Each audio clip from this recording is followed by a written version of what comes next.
Oh, yeah. See, we plan ahead. That way we don't do anything right now. Earl, explain it to me. So, anyway, on Christmas, a miracle occurred.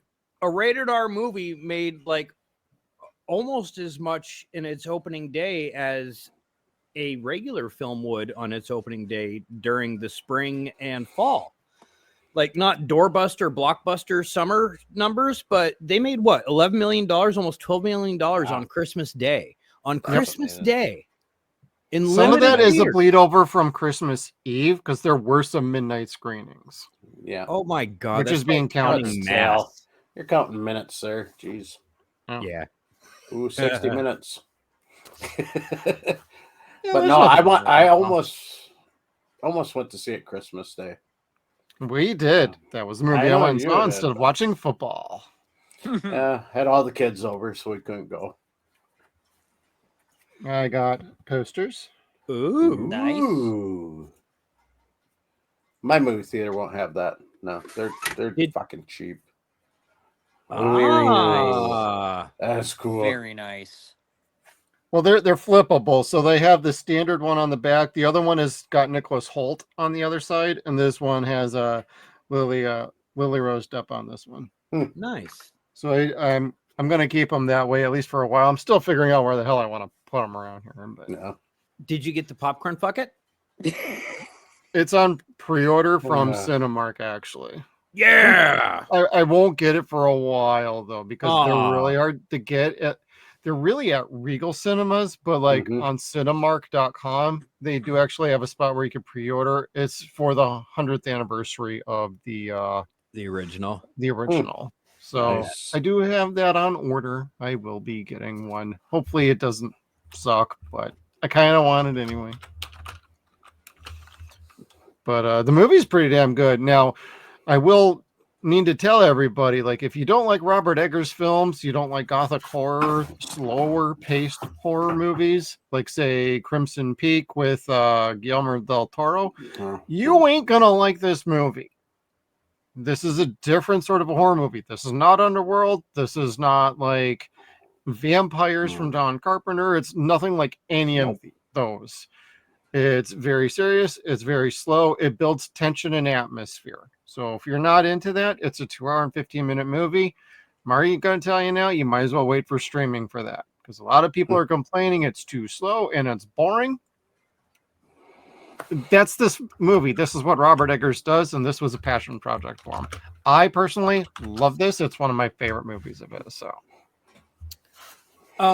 I heard that all the German people talking with British accents. That tickles me greatly. well, Willem Dafoe's in this, and he freaking crushes it again too. So, Oh, I think I've seen the trailers. Amazing. I think this might be probably one of the best put together movies of the year. This and Saturday this is Night. top notch. Yeah, just from what I've seen from the trailer, like this is it. Like they saved the best for the last.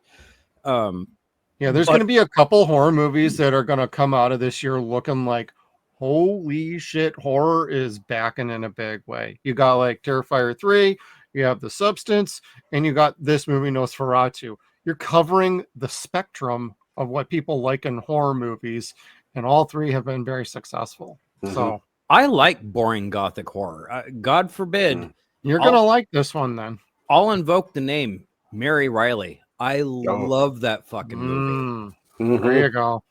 Like it was such a creepy flick with John Malkovich, and nobody else but me liked it. And I was like, but it's so much fun. He kills Glenn Close. Oh my god. It reminds me of Shadow the Vampire. Yes, and that too. Good one. Like nobody got that film was supposed to be funny. Yeah, exactly. Shadow of the Vampire is just so good. Yeah. Another good one. Okay, and so another one that had Willem Dafoe in it. Yes. Oh yeah, as Count Orlok this time. Yeah. And Max but Schreck. you could tell that he was playing Max Schreck. Apparently, you can't tell that this is Bill Skarsgård playing Count Orlok this time. No, you can't. Yeah. Wow. So okay, much makeup, and he's actually really good. Like, oh, finally your agent got you a good role. But why though? That's if I saw the picture that I think I'm seeing, like golly, it was all prosthetic. You can't even tell it's him. Like Exactly. not even like you could tell with it, and it was like 90% prosthetic, but you could still tell it was him. Yeah. This you could tell by his eyes a little bit that it's him, and some facial features. They don't go too crazy on it, but he also has a big mustache. So that's kind of a big change, at least in my view from like the previous movies. The vampire's got a mustache. Well, my wife made a fun comment. Everybody will get a kick out of this. She thought he looked like Dr. Robotnik with the big mustache. Oh God. and it almost took her out of the movie. And I'm like, did you want to see Sonic 3 instead? Because now I can't unsee that. Well, with the mustache thing though, that's probably a reference to the original Dracula novel. It is, and it didn't bother me. I just thought it was super funny. And for like the next 2 hours, my wife put that thought in my head. I'm like, Dr. Robotnik, no, I can't unsee that. Now when I go see that movie, I'm gonna have Dr. Robotnik in my head when I see him on screen the first time. That's gonna be funny. Oh, that movie's killing it at the box office too. So yeah. And overall, it looks like it's tracking to make about $40 million this weekend. Good for them. It was made for $50 million, so soon enough, it's gonna break even. It'll make its money back. I'm not too worried about that. Yeah, and that's a good thing for them. Like I like them.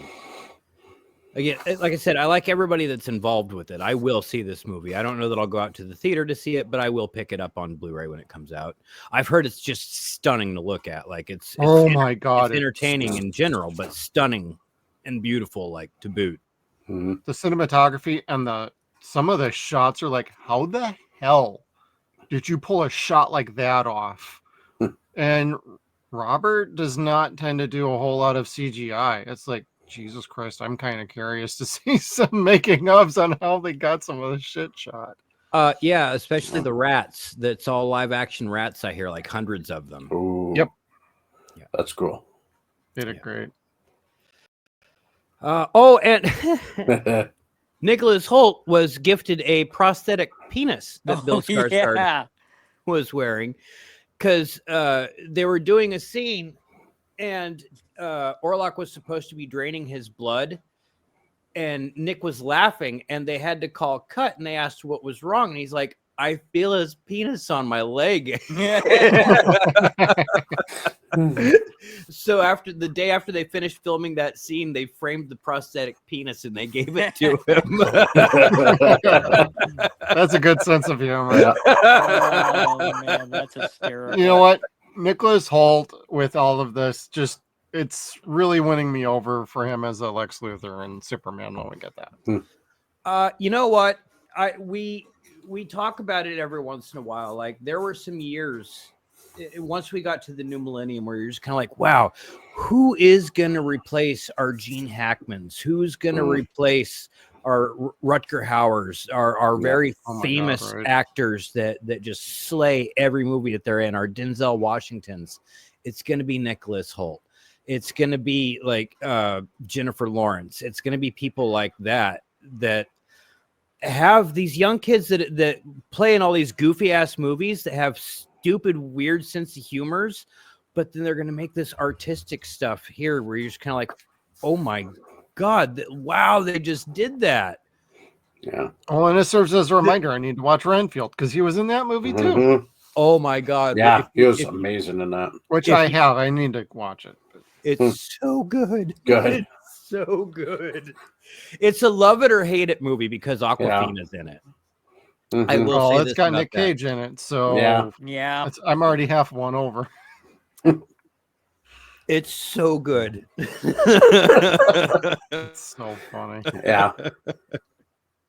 It's woke as shit, and it's supposed to be. It's like that's the joke of the movie. Is it's supposed to be woke. Okay, gotcha. Yep. So, anyways, but more along with the Eggers news, I don't know how true this is. This is a sure Jan moment for me because it's a total rumor. Like it's not confirmed at all. This is only being reported by the Insnider. Yeah. I don't even know who has the rights to Labyrinth right now. Like that would be Henson. Would it be Henson or would it be Disney?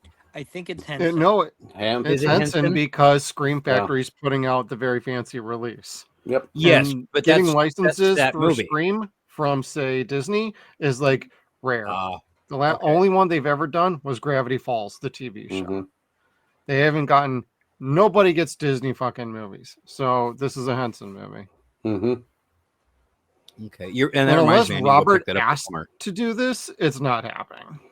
He does not do like other people's properties, you know. Yeah, and I can't remember who they said was going to play Bowie's part in that too, and I was like, no. Oh, it was Leto. No. Brain fart. The guy that plays Loki. Tom Hiddleston? Hiddleston. Tom Middleton. Yeah, that's who was supposed to be playing Gerald. That would be cool. That could work. That could be interesting. If that's true, I could see that working. But it's like, Can he sing though?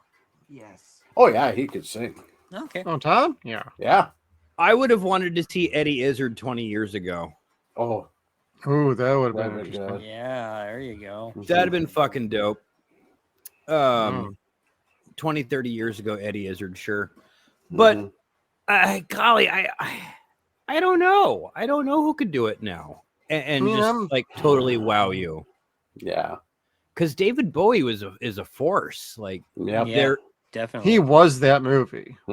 Yes. In a great many ways, yes, he was that Goblin King. He came up with ideas of mannerisms and story ideas, and what if he was like this? Because that's just the kind of person that David Bowie was.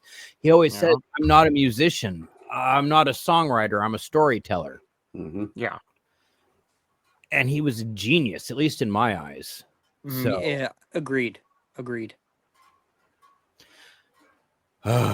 He died way too fucking young. 4 days before my daughter died, and it was like a horrible. Before my daughter died, before my daughter was say what? Hey, what? When did this happen? What? Kevin. He died the week before. He died the week before my oldest daughter, was born, and it was like the worst fucking experience ever. Like, I mean, I guess I should be happy, but David Bowie's all dead and shit.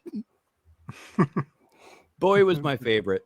He and God, I can't even think of his goddamn name. Danny Elfman are my favorites. There you go. Anyway. Thank you for watching this clip from our Dead Wire live streams every Saturday night at 9 p.m. Pacific time. Did you like this clip? If so, please make sure you hit that like button, share, and subscribe to this video. Stay tuned to all of our video content. Thank you for tuning in. We'll see you next time.